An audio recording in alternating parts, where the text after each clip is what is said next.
Although riparian zones constitute a small percentage of overall rangeland area, their role in providing ecosystem services makes them one of the focal points of management for many groups. Despite their importance to rangeland health and the necessity to manage them for high functionality, these areas provide one of the biggest challenges to implementing specific management plans.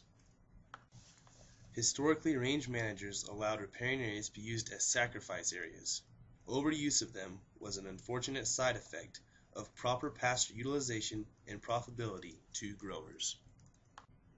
As time passed, however, range managers began to see the side effects of overutilization of the riparian system, which included loss of wildlife habitat and hydrological services. Once managers recognized the negative impacts, management plans moved from utilization to total exclusion using riparian fences. Photo documentation became a way to measure how riparian areas responded to the removal of livestock grazing. After just a few years, riparian areas began to improve and to function as they had in the past. Once managers recognized recovery in these systems, they allowed low to moderate intensity grazing to occur inside the enclosures to maintain this functionality.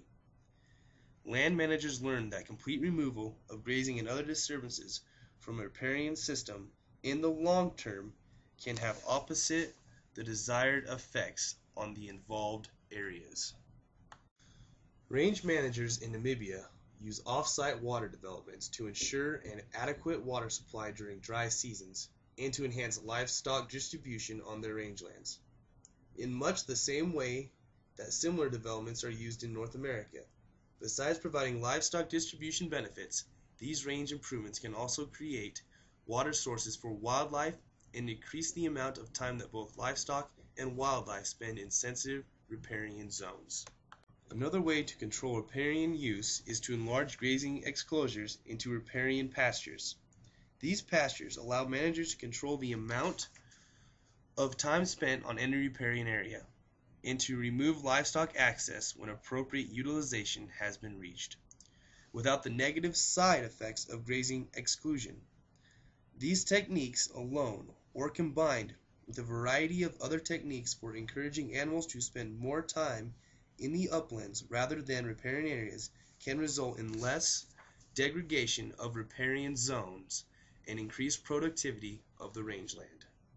From unavoidable sacrifice areas to exclusion to pastures and other innovations, riparian management has changed drastically over the years.